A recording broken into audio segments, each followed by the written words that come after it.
Red button. Hi guys. Good afternoon. Good morning. Welcome to the last community call of the year. Today we have a recap of Odyssey APAC 2003, followed by regional chapter updates from each of the regional chapters in APAC. Before I go into that, I just wanted to congratulate us, Odyssey, as a community that it's 10 years of Odyssey, guys.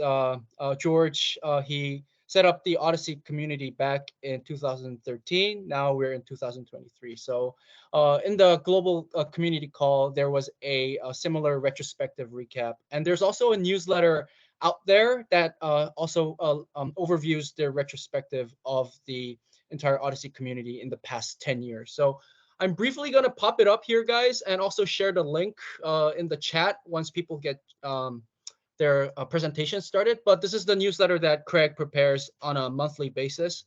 The December edition of this newsletter covers the retrospective of 10 years of Odyssey. So if you have time, guys, take a brief moment to read through it. It has interesting stuff that's been going on up until now, as well as some updates this month as well.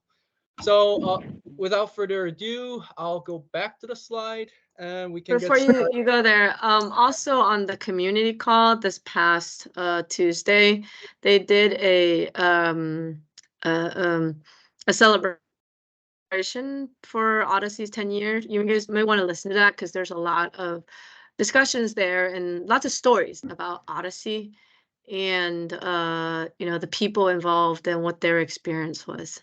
So it was quite cool. Thanks, Mui, for the additional tip there.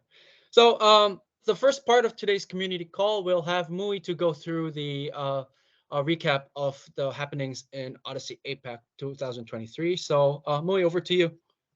Cool. If you can go to the next slide, right? Kind of perfect timing. We talk about, the establishment of Odyssey for 10 years. Now we kind of want to talk about the establishment of Odyssey APAC for quite a few years now, right? Since 2014, we've had, the first chapter in Odyssey, which is Korea, and then we formed Odyssey APAC a few years back, right? So lots of history there. You can see now, we have 7 countries or 7 regions that are now in Odyssey APAC. And from the last database catalog, there's been 100. It shows that we have 104 OMAP data sources in 8 different APAC countries. Now, of course, there's 7 regions. Why 8 APAC countries? Well, that's because there are some upcoming ones that has already started contributing their data to the Odyssey community. And some of those upcoming, potential chapters are, you see here, Thailand, Vietnam, and Indonesia. All of these regions, they have a lot of interest in OMAP, and we're trying to figure out how to help them set up individual chapters as well. So in 2024, look forward to potentially new chapters joining us in Odyssey APAC. Next slide, please. Now, if we go and reflect back on what have we done in this year, right? When we first set off 2023, which sounds like a long time ago, man, we had 3 major objectives in mind. One is research, the second is training, and the third is communication. Trying to figure out, how can we build better research expertise and collaborate amongst all the different chapters, through publications, through other type of events. We wanted to figure out how we can train APAC members to be more proficient in the use of Odyssey, both on the conversion side as well as the research side. And how do we disseminate a lot of the information either from global or even around the APAC region, right? So how do we achieve that systematically? So if you can go to the next slide. Well, one of the things that we have been very successful with actually is research in APAC, right? So you can see here, there's been 36 publications thus far in APAC, including 2 of them being multi-center publications in JAMA. Not to say that there weren't more multi-center publications, but we wanted to highlight, they showed up in JAMA, right? High impact, providing us with quite a bit of I don't want to say publicity, but recognition on the APAC side. And you can see here there's other journals that we were able to publish in as well. Now, if we can go to the next slide. Now, how do we do all of this, right? How do we accomplish a lot of these publications? A lot of that is systematically through the forums and the communication and collaboration that we've set up, right? Thus far, we've had 10 monthly meetings with the APAC Scientific Forum that we've created at the beginning of the year. What that forum was meant to do is to try to foster a collaborative environment for the APAC researchers. Now, some of those meetings have been around the research, but some of them really has been around the vocabulary, which has been very popular. We actually had 3 meetings talking about how to standardize and how to introduce vocabularies into the OHDSI community, right? We've invited quite a few guest speakers to that scientific forum. And outside of the scientific forum, which leads us in the training objective, we've done 6 training courses throughout the APAC region through having different regional chapters share with us some of the lessons learned and what are the things that they've done in their community, right? So we can go to the next slide, please. Now, going into the theme of training. Most of you guys know this. Most of you guys participated in this. We participated in the Save Our Syphilis Challenge, SOS Challenge in March. Now, how that worked, right? We start in the community. This came from the global community. We started with 35 research questions, different ones submitted by community members, and the community ended up picking 4 of those studies, which were selected, and where we had PIs, we had medical professionals, we had technical professionals, we had all kinds of folks in there to help us design, implement, and execute the entire study through the community, right?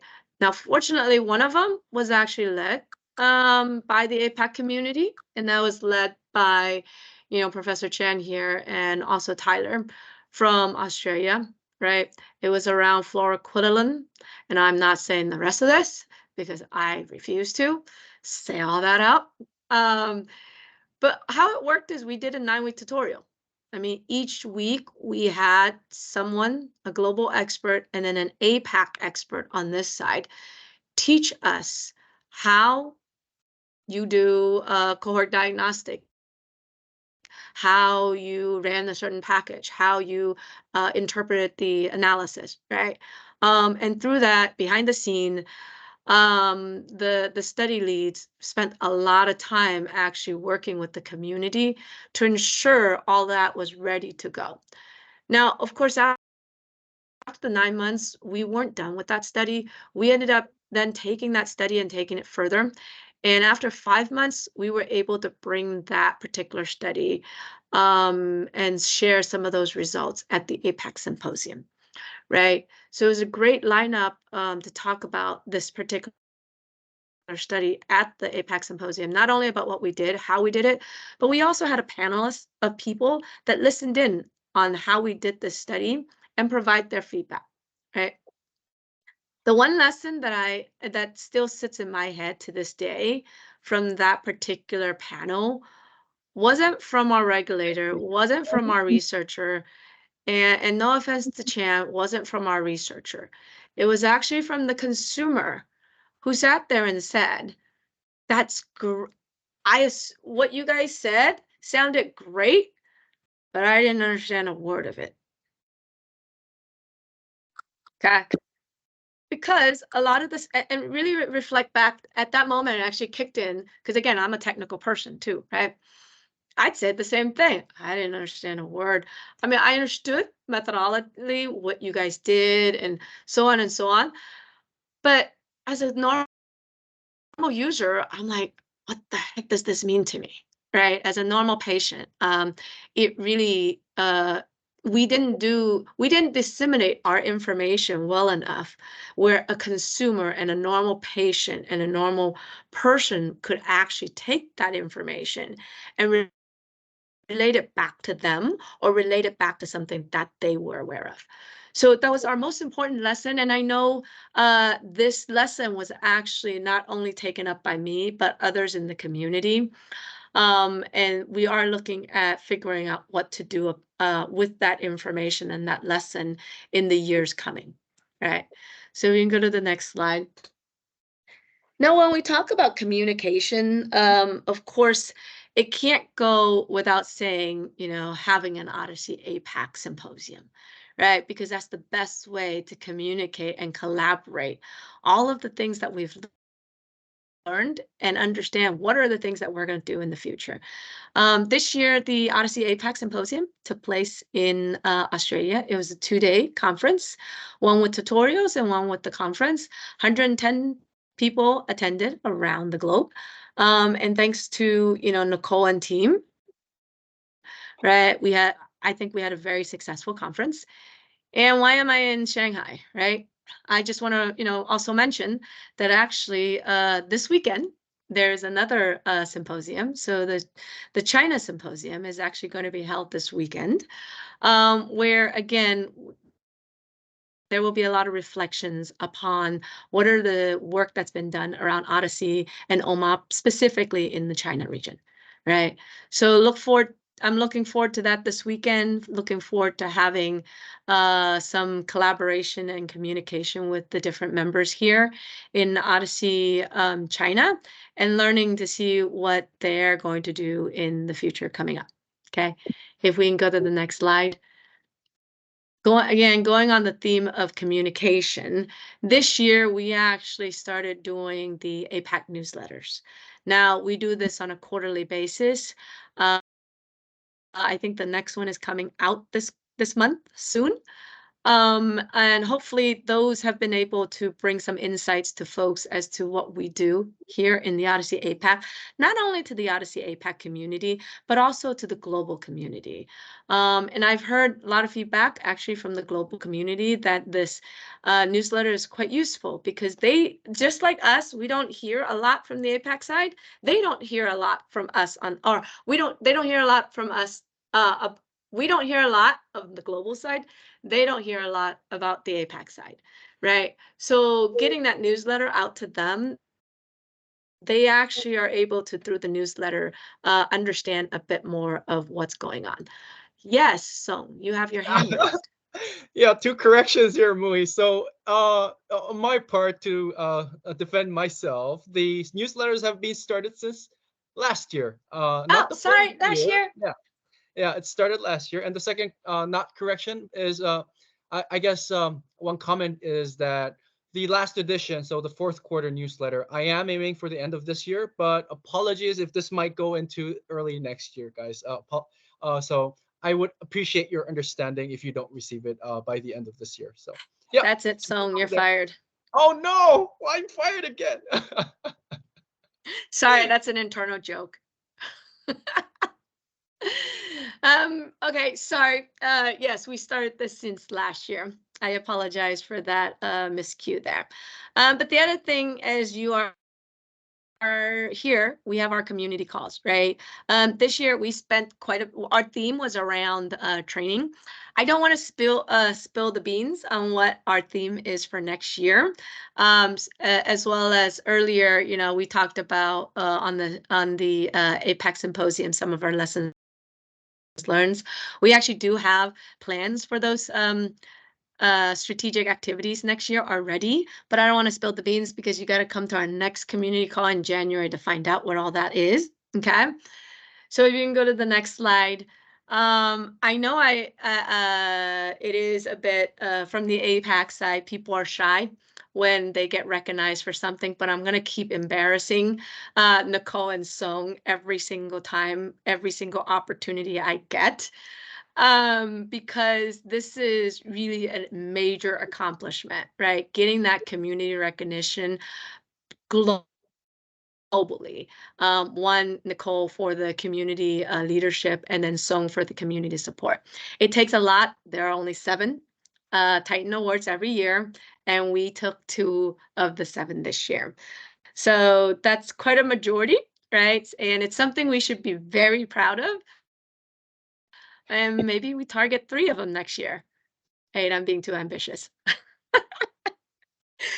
So with that, I want to say, it's been a very successful year this year, and I want to thank every single one of you guys here, especially the chapter leads, for all of their leadership and the work that they've put in to not only the events, but all of the strategic and the thinking that's behind this organization here, that's APAC. Because maybe what you guys don't realize is there are calls that happens behind the scene where the leadership team actually sits there and pulls out their hair thinking about how we can foster more collaboration. How can we help the APAC community move their agenda forward, right? So without every single one of you, it is next to impossible to move such a big milestone.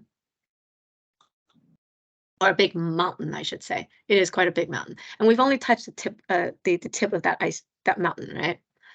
So that's me. I'm going to turn it back over to you, Song. Thanks, Mui, for the great recap. Yeah, I hope I don't see any of these slides anymore. I'll probably keep Nicole only for slides moving forward because, yeah, I look terrible. So you look exactly like that picture. If you I notice your do. suit, you look exactly. Now Nicole, she was on the phone, so it's a little harder to tell. But yeah. If I had Photoshop skills, I probably could have put Nicole's face there. But yeah, I don't want to. We're a research community, right? I don't want to make something of. I don't want to forge something. So yeah. Moving on, right? So we have the regional chapter updates for the year end. First, we'll have China to go with their updates. If you guys are wondering what the order is, there is no specific order. It's a first come first served basis. So China sent their slides first. Thank you very much. So you have the honor of going first. Lay over to you, right? Let me Right, know thank when you. to move the slide. Yeah. Thanks. Thanks, Song. For this year, I guess I just to recap the China chapter's goal and objectives.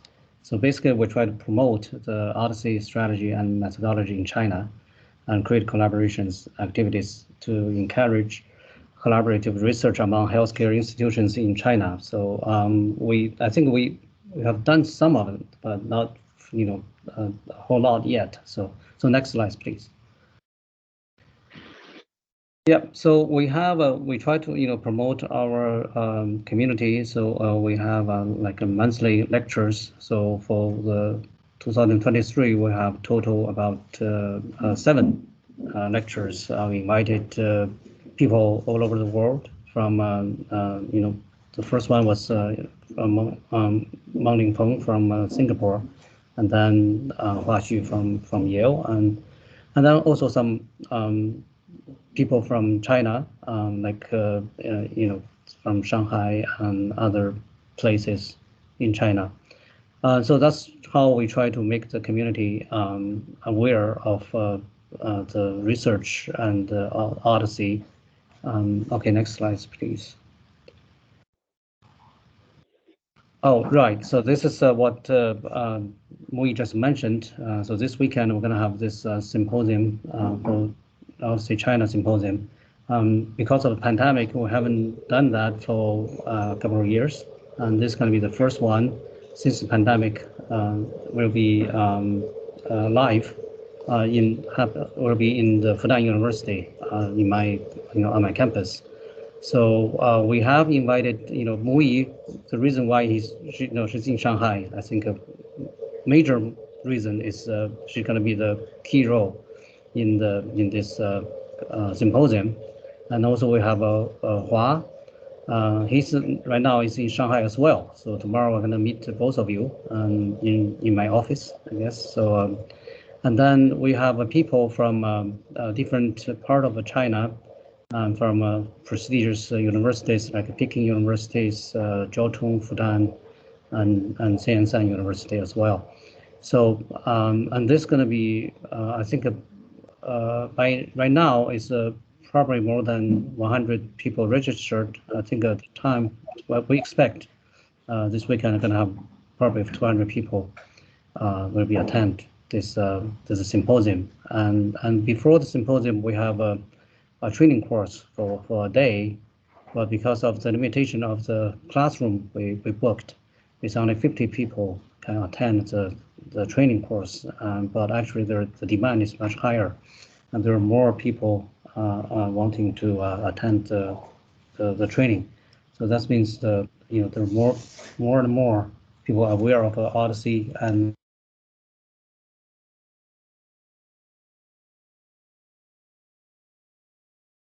Did we lose Lei? yes, can you hear me? Yeah, you're hear back. Now me? we can.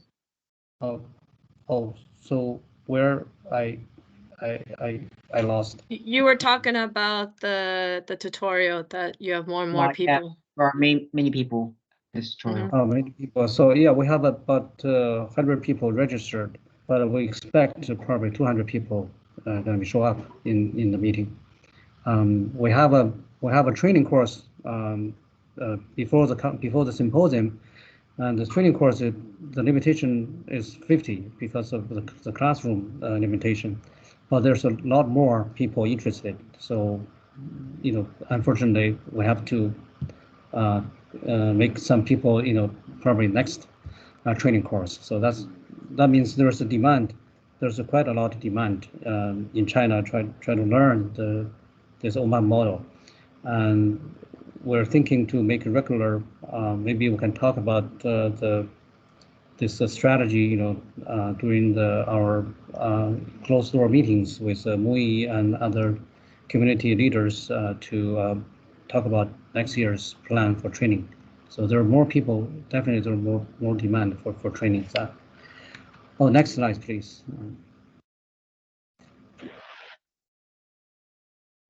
Yeah, so we have for my own research, I mentioned it before, I guess, we have built this network. The network is almost done. And right now we're trying to put in some research topic, some research project through this network. So you can just continue, so you can continue to push maybe one more, and I will show you the portal we have.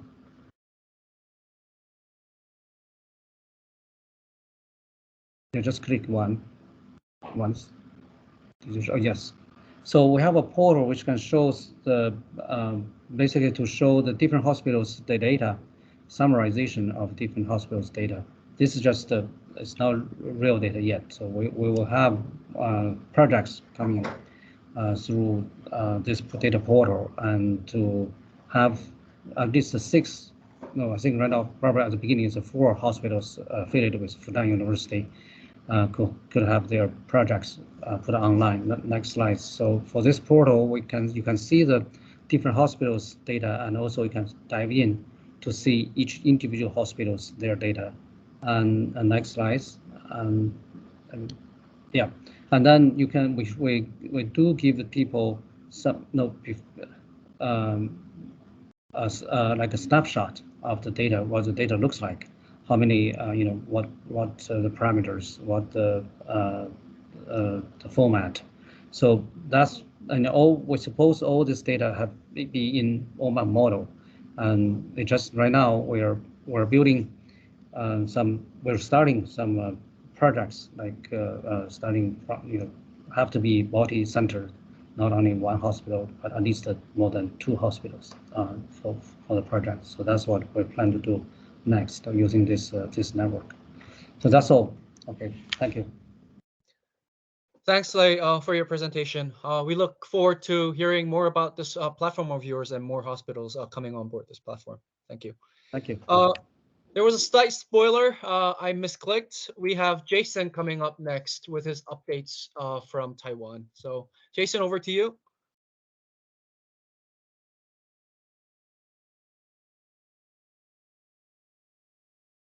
Jason, are you still with us? Oh, yes. Okay. Sorry about that. It's my turn, right? Yes, it's your turn. Okay. This is the members in our society, and then we got more and more people to help us to support the OHDSI Taiwan society. Next, please.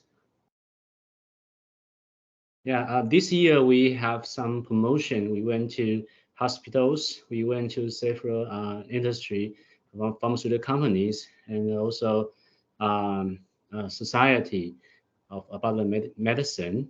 And we also went to some international conference to promote OHDSI in Taiwan. Next.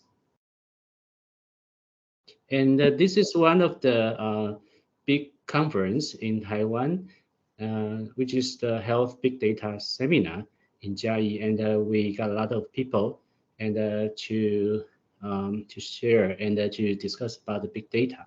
And we also promote OHDSI. And actually, this seminar also invite Nico from Australia to have a speak sharing in this seminar. Next, please. And we also attend the conference. We co-organize the conference with the others about the digital health cross-domain innovation exchange conference, and we also promote OHDSI in that conference. Next, please. This is about the educational training in Taiwan. This year we invite Nico, Morning, Chen, and Yong to give us online introduction and also to share about their experience about the OHDSI study, how to do the cross-national study, and to work with people from other countries. Next, please. And we also implement OHDSI OMOP common data model in our fourth hospital in Taiwan, which is the Xinguomin Hospital in Zhongli in Taoyuan. And we have already finished that, and we use the template and we use the data about different types of tables, and we have already finished the validation of the common data model. Next, please. And this is we host the community call two weeks ago, and then some of our members share their study and also some research idea and to others, and then we also welcome some people from other countries to participate in our project in the future. Next. And this year we have a team and to join the APAC symposium in Australia. We very enjoy the conference hosted by Nico. Next. And also global symposium, we also attend the global symposium in the United States in October. We also learned a lot from a lot of people over there. Next, please. And we fortunately we get published an article with Chen, and this topic was noted by many people in Taiwan, and we use this as an example, successful example, and to promote OHDSI quite often. Next, please. Yeah, we also support OHDSI Vietnam chapter, and our team, Alex and my PhD student Phuc, also went to Vietnam to present and sharing the OHDSI experience in the government of quarantine processing in Vietnam, and the Department of Health. The Dean of the Department of Health also agreed us to have the contract MOU with us, and then we promised to support them to help 2 hospitals' data to do the common data model converting of there in the next year. Hopefully, we can start to have the data with the OMOP common data model in Vietnam in the near future. Next, please. Yeah, this is our website, and we have already dynamically to update the OHDSI Taiwan website. Welcome to visit. Next. Okay, that's it. Thank you so much. Thanks, Jason, for your presentation. On behalf of the community, right? Thank you for your involvement with with Vietnam as well. As we said, we really look forward to hearing more regional chapters potentially forming within OHDSI APAC. And thank you for your efforts. No problem. Thanks, so. Yeah. Moving on, we have Chan from Korea to give a update from Korea, and then in case you're wondering, Australia is next after Chan. So Nicole, please stay tuned. Yeah, over to you, Chan. Okay, great. So I'm Chan in Korea, and I'd like to address the update from Korea in 2023. So now we do have 63 hospitals data into a MOP data model, and then also we do have 3 national claim data converted into a MOP CDM. So we are covering more than 80% of tertiary teaching hospitals in Korea now. Could you go to next? Okay, so this is the list of the 63 hospitals and the 3 national claims. There are 2 different claims, which is HERA, and the other one is National Health Insurance Service. And then HERA has 2 versions of this CDM, which is a kind of a light version, and then the other one is the more comprehensive version, including all citizens' data. Okay, go to the next, please. We published the paper in the scientific data, which title is Scalable Infrastructure Supporting Reproducible Nationwide Healthcare Data Analysis Towards Fair Stewardship. In this paper, we aim to standardize HERA data into MOP CDM, which is a nationwide claim data, to build infrastructure providing scalable accessibility and a flexible data analysis environment with privacy by design protection, and verify whether the infrastructure guarantees the reproducibility of research. Also, we aim to enhance the fairness of the national healthcare database, which refers to its ability to be easily findable, accessible, interoperable, and reusable. So I think that conversion into a MOP CDM or standardization of data into a MOP CDM actually enhance the fair stewardship of the data, and we believe that our nationwide data should incorporate into this stewardship. Could you go to the next?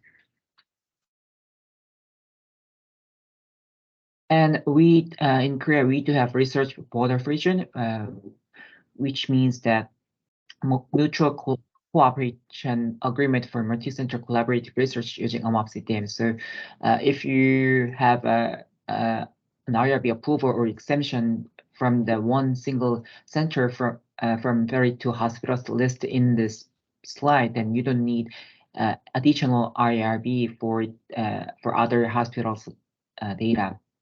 So it's quite innovative approach to use a MOP CDM as a multi-center network study.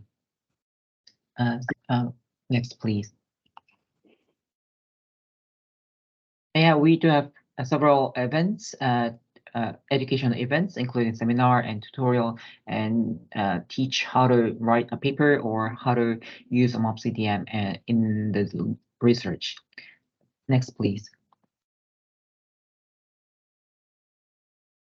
You may know that there is an EDI code system in Korea. It's kind of a reimbursement code system, and we've already incorporated some of them into Athena, the OMA vocabulary, as a non-standard vocabulary. But after that, I uploaded this in 2019 maybe, and then after that, there are many vocabularies updated in Korea. So we are aiming to update the newer codes into a MOP vocabulary by next year. So until now, in Athena and in a MOP vocabulary, we do have 300,000 EDI vocabulary concepts, but after that, we will update about 100,000 vocabulary into EDI vocabulary of AMOC vocabulary. We also opened the standard mapping system in Athena by next year. Okay, could you go to the next year? So, and another research I'd like to introduce is that we are trying to capture unique device identifier in AMOP-CDM. So UDI is a system of labeling and identifying medical devices within the supply chain from manufacturing, and it is kind of global standard ID. So global ID, global unique ID for each medical device, and of course, it has more granularity compared with SomaCT or Korean EDI system. Next, please. So in device, there is a unique device ID column and production ID column, and UDI's DI and the PI can be captured in the unique device ID and production ID columns respectively. Since we do already have a vocabulary ID for EDI system, so we can capture the EDI's coding in the device source concept IDs like here. Next, please. So we are trying to capture the UDIs from the devices used in my hospital, and it was quite successful for some of the devices. And the next. And then we found how we can use this information in Atlas, since there is no space to put the UDIs in the Atlas, but we found that where we can modify the SQL code to use this information in generating codes based on Atlas. Next, please. So, as UDI is more granular than EDI or the SomaCT coding system, vocabulary system, so we can distinguish the more detailed devices, such as the device with standard battery and then a device with an extended battery. And we found that there is some difference of outcomes between these two devices. Next, please. This is the final slide. So again, we found that synthetic vascular graft with larger diameter had less outcomes infections compared with the graft with smaller diameters, which was enabled by using UDI, which was we cannot distinguish these two devices by using SomaCT or EDI of Korea. So I encourage you to capture UDIs for the devices in your country from your country's database also too. It'll be another next goal of mine, and the next goal of medical device working groups too. Thanks all. That's the end of the slide. Thanks, Chan, for the updates. Great.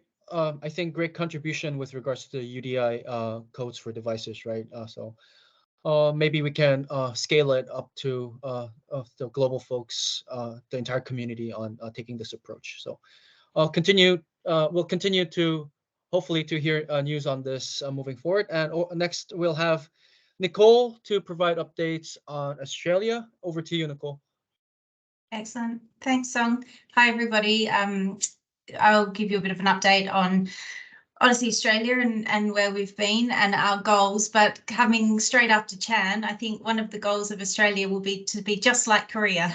So it's amazing what you've done and how far you've come, Chan. With you're inspirational in how you've gone about creating data in Korea. So we'd really like to model ourselves on you guys. So OHDSI Australia, if we go to our next slide, obviously I won't go over it.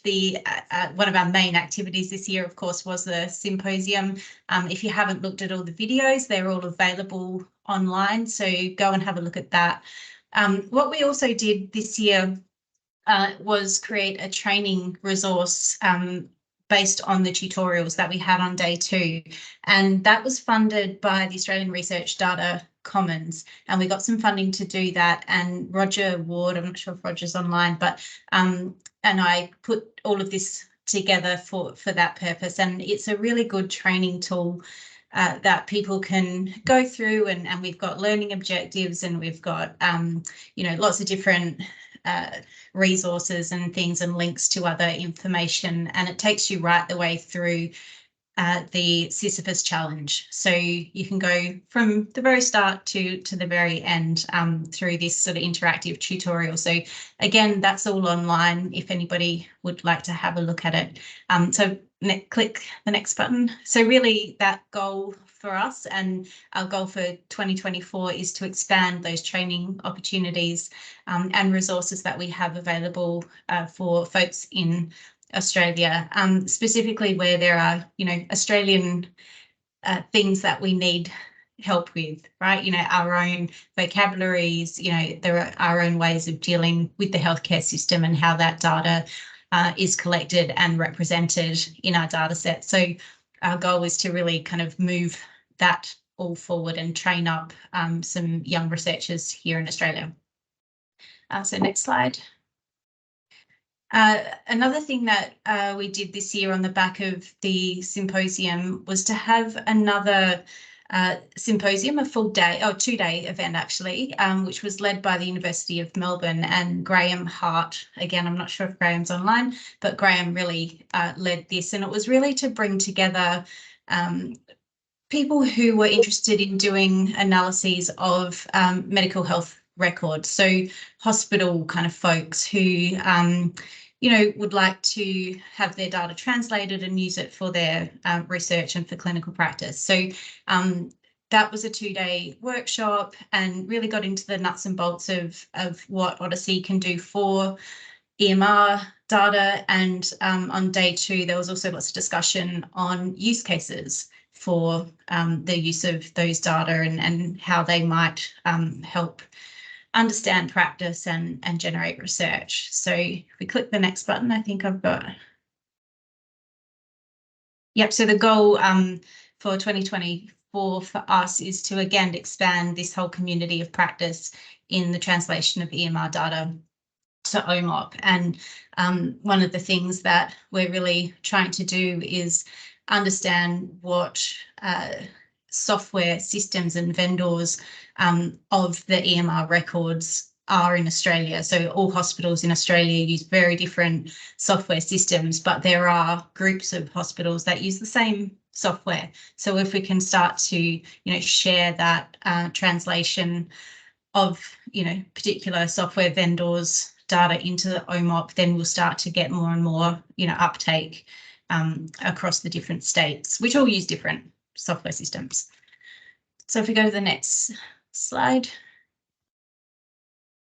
please, thank you. And this, the whole EMR to OMOP project has been really supporting that goal to, do translations across Australia.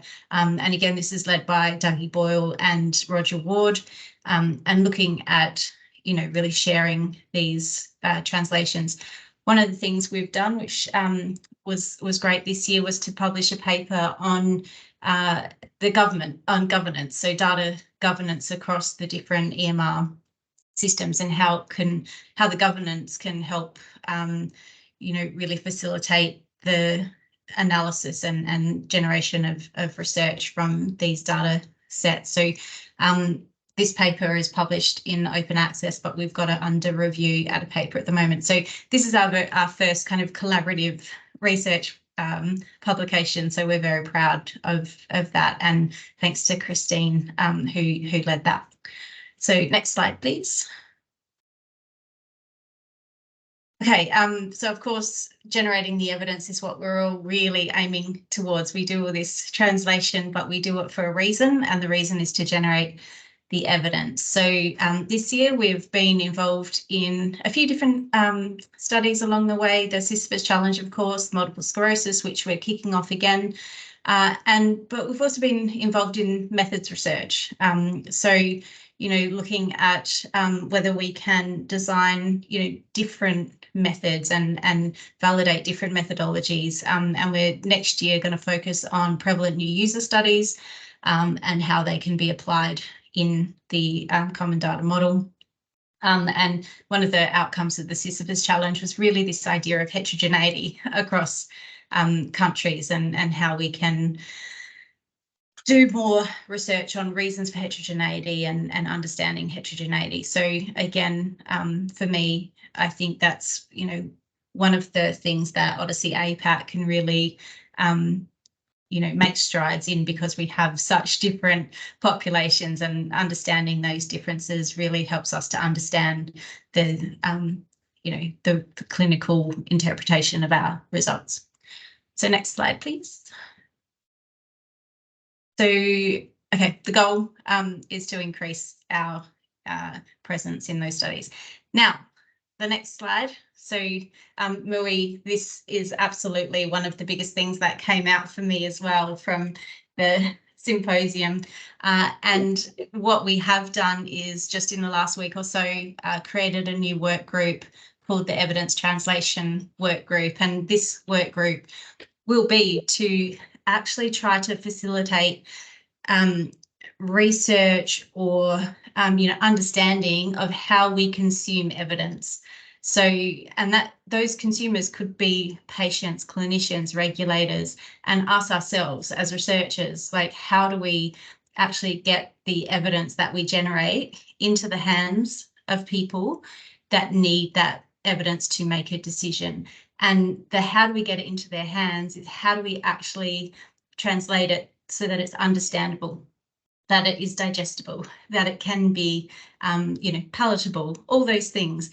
How do we do that? So if anybody online or know people that would like to be part of this work group, let me know and we can sign you up to the group. We haven't decided yet about meeting times and all that kind of thing. It's just brand new, but we really want to talk about this end user consumption of our evidence and how we can be better at doing that. So next slide. And of course, the biggest outcome for OHDSI Australia, I think, is the beer we produced. So OHDSI APAC beer, or OHDSI AIPA, that was kind of my highlight of beer. So thanks. Thanks, Nicole, for the updates. Yeah, we really look forward to hearing from the evidence translation work group in 2024. Hopefully, we'll have you come on board on one of our community calls or scientific forums to introduce the work group formally. The next two presentations are actually recordings. A little bit heads up, right? So we have Japan first and then Singapore, but Singapore might run a little bit over the hour. So if you guys need to drop, the recordings will be available online for you in case you don't get to hear all of what the wonderful things that Morning has to share with us. So I'll move on to Japan and play the recording. Let me know if you don't hear the sound and I can reshare the screen. Hello everyone, I'm Aoyagi from National Cancer Center Hospital East. Thank you for this opportunity. I'd like to share with you a summary of this year in Japan chapter. The Japan chapter held 12 meetings during this year. In the meeting, we mainly discussed the research related to OHDSI and introduced the global community calls. In addition, we recently conducted mapping exercise using sample data prepared by Dr. Hiramatsu. OHDSI Japan has various projects, but I would like to explain two major projects here. One is PERENA, a project started by Dr. Hiramatsu. PERENA is considering using OMOP to conduct federated analysis and network study. This will help to activate communication in Japan. The other is a project I'm leading at a core clinical research hospital in Japan. An internationalization project is underway. I'm working there to develop a system to promote and conduct research using OMOP. As an outcome of this year's project, we have published a document for Japanese users on the installation procedures and usage of the OHDSI tool. We presented this at several conferences, including the OHDSI APAC Symposium. Thank you very much for this great opportunity. The installation procedure is written in Japanese, but I think it can be used by people overseas by machine translation, etc. Please check it out. For next year, I would like to promote 3 collaborations. The first is a vocabulary collaboration. A big problem in Japan is the lack of mapping between the vocabulary used in Japan and those used in OHDSI. Some researchers are trying to map the vocabulary, but the mapping is not sufficient. We hope to do something about this next year. The second is to improve our collaboration within Japan. Currently, interest in OHDSI is growing, so we will continue to increase the number of our friends in Japan. In fact, I recently attended a medical informatics conference and heard many topics related to OMOP. Slowly but surely, the awareness is growing. The third is collaboration with the global community. We are shy Japanese, but we will do our best to communicate and look forward to working with you in the future. We will continue to develop and improve our observational research in Japan so that international research can be conducted in the future. So please cooperate with us. That's all. Thank you for your attention.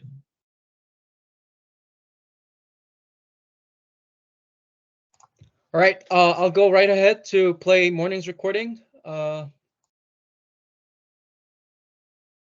morning, everyone. I'm Morning from here. I'm currently an assistant professor at National University of Singapore. I'm also serving as the Senior Assistant Director at National University Health System. I'm also the Singapore chapter co-chair for OHDSI Singapore chapter.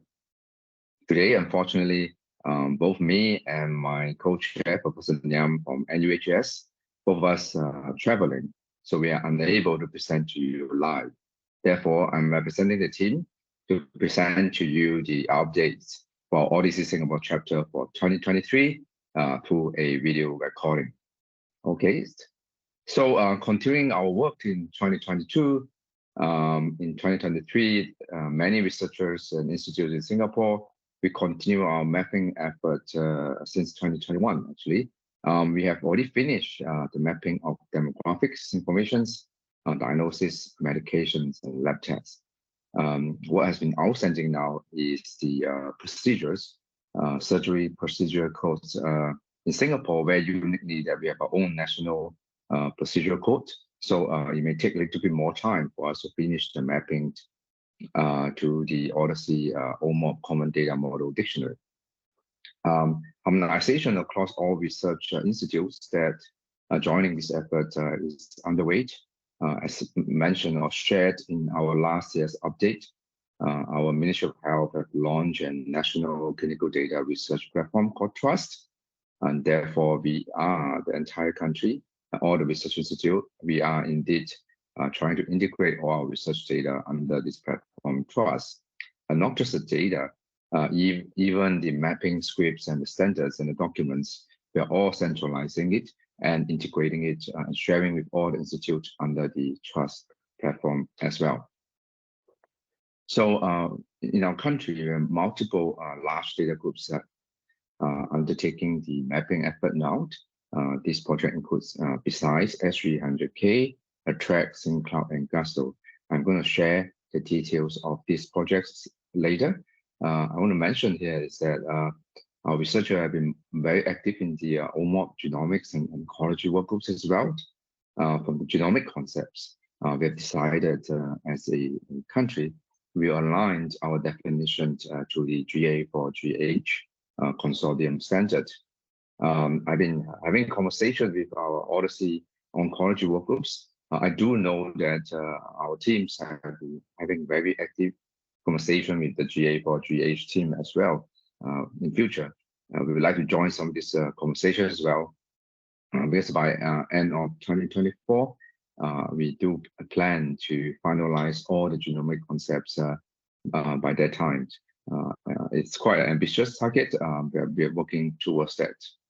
Okay, now please allow me to share a little bit more about the 4 large projects that I mentioned just now. And in case anyone of you would like to collaborate with any of the teams, to drop me a line. As mentioned, we are always a very open and welcoming research community. Very happy to make introductions or connections for future collaborations. Okay, so first off, we have our Singapore, the precise S300K program, which is our national precision medicine program. The program started many years ago, and in phase 1, they already collected the entire multiple omics data from 10,000 healthy Singaporean populations, and they've been actively following up on that cohort as well. Now we are in phase 2.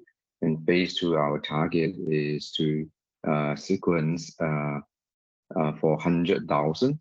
That's why it's called the X300K program, 100,000 healthy Singaporeans, and follow them up for their behaviors and also health outcome as well. I've been updated up to now. We have already collected multiple omics data from 30,000 healthy Singaporean. Of course, the program is ongoing. As you can see that this program will involve omics data, electronic health record data, survey data, and various clinical data as well.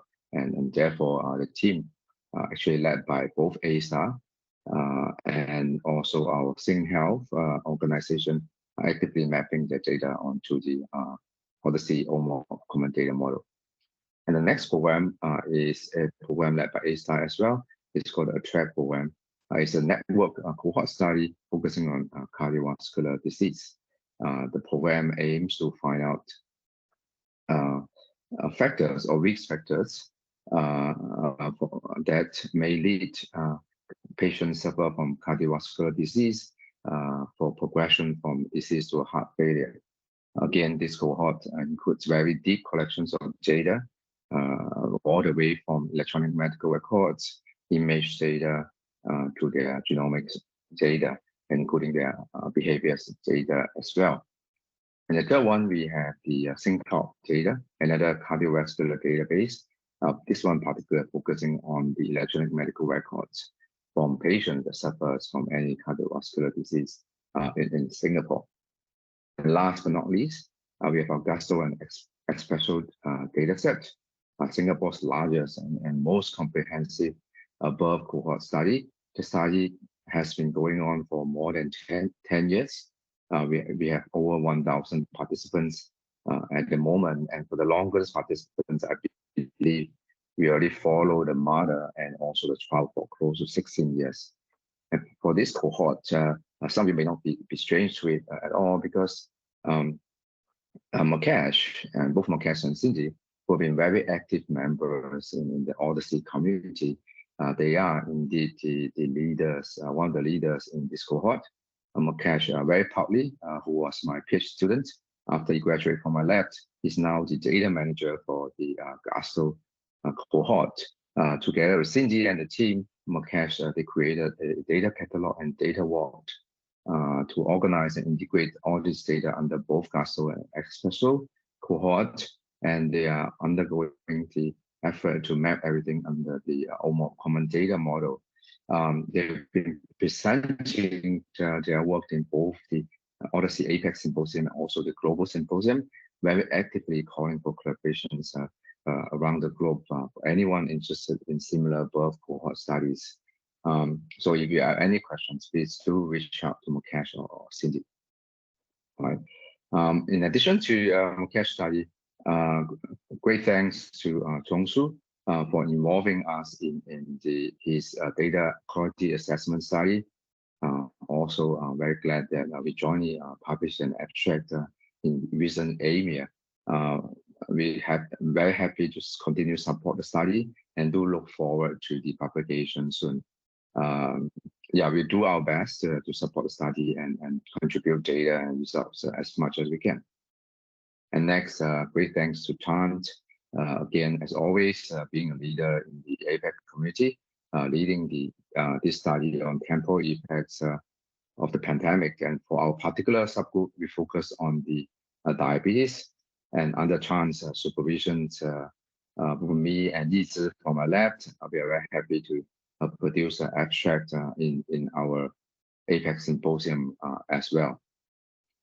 Okay, in addition to that, planning to develop more talents in Singapore, like Mukesh, Shinji, or Yi from my team, aiming to scale it up.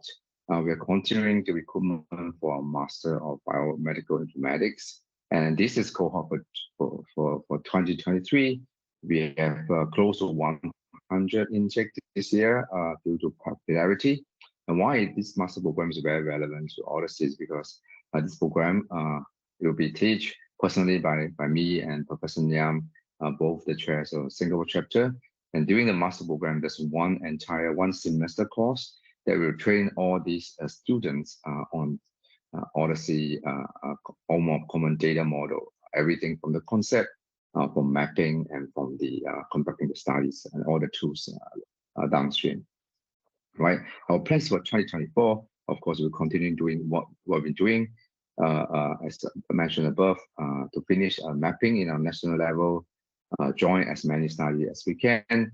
Hopefully, we may lead some of the studies in 2024, and most importantly, we'll continue to develop talents with skills related to more common data models in 2024. And more importantly, even more, right? I'm not sure you heard the news, the APAC OHDSI Symposium 2024 is going to happen in Singapore, right? That's the big news. And we have the date has been set to be 6 to 9 December 2024. Here, we formally invite all of you to join us physically in Singapore, a very beautiful country with tons of sun and many good food and good people around.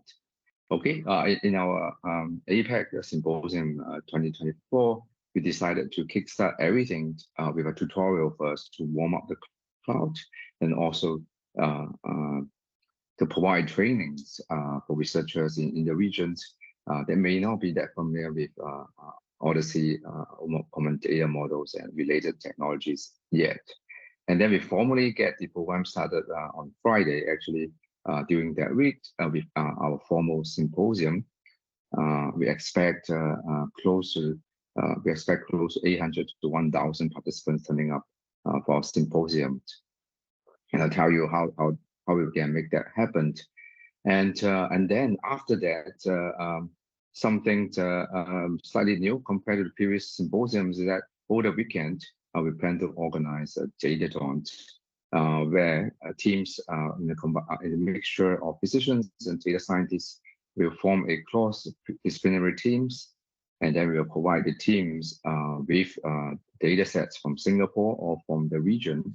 Our plan is that on the first day of the datathon, which is Saturday, they will first develop their study based on some local data sets. And then on Saturday, if they finish the data set, we will collaborate with some international data owners as well. And then we will share their data study with the international data owners. And then we will also run the study with international data sets as well. And hopefully by end of 2 days, they can present some preliminary results, not just from a single data set, but actually from multiple data set, right? So it's quite ambitious, but it will be quite exciting to see what can happen in 2 days when our teams are trying to design and execute a multi-centered, multi-data science studies. We hope that the datathon will act as a good beginning for collaborations and friendships. This was a photo taken from our Singapore datathon last year. As you can see, although after two days, people can be quite exhausted, they're all very pumped up and happy with great hopes that the datathon not marking its end, but the beginning of a successful collaborations and a successful project. Also, we have managed to convince the APAC Healthcare AI Data Expo, who are organizing in Singapore as well, to co-organize a co-host event together with the APAC Symposium. So this Healthcare AI Data Expo, mainly chaired by me and Bob Niam as well, with an international committee together with MIT and Harvard. We have been running this for 6 years in Singapore now. For our expo before COVID, we on average have been extracting over 1,000 participants for expo. Together with our APAC Symposium this year, we are very confident that we are seeing a crowd size around that size again. And same thing for Datathon. Over the last few years, we managed to gather about 30 to 50 teams in the APAC regions.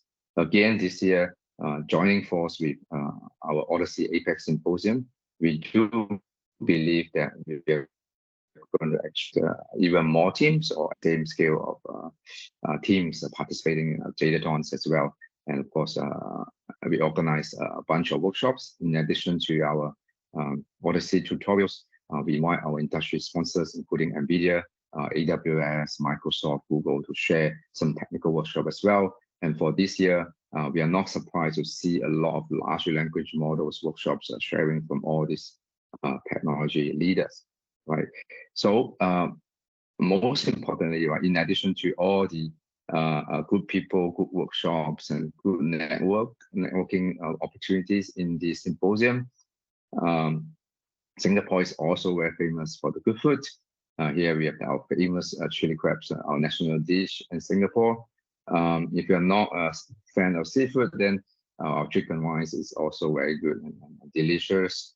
And if chicken is not for you, then you must try our fruit. It's called durian. We call it the king of the fruit. It's a very interesting fruit. Do give it a try when you're in Singapore, right? With all that, once again, I'd like to welcome all of you to Singapore between 6 to 9 December next year, and join all of us for the OHDSI APAC Symposium. And that will be the end of my sharing for what we have achieved as a Singapore chapter last year and what we plan to do next year. All right, guys. Thanks for listening. And I noticed a lot of people are still in tune for what Morning had to say. It was an invigorating speech, right? Lots to. I see Mui has a strong opinion against durian. By the way, guys, it smells weird, but the taste is not so bad. By the way, Mui almost forbid me from getting on a bus with her after I ate durian in Singapore last year. But again, guys, it's not so bad. If you haven't. Yes, it is. This is why Nicole and I get along. Yes, it is. No, I agree. It's awful stuff. No, you need to be a explorative person, right? Yeah. Yeah. So thanks for staying in, guys. It's at the end of the year. Enjoy your year-end holidays and Happy New Year in advance. Any closing comments you guys want to make? Now's your chance, or I'll close off the call, guys. Bye, guys. Happy holidays. All right. Bye, everybody. Thanks, thank you. Bye.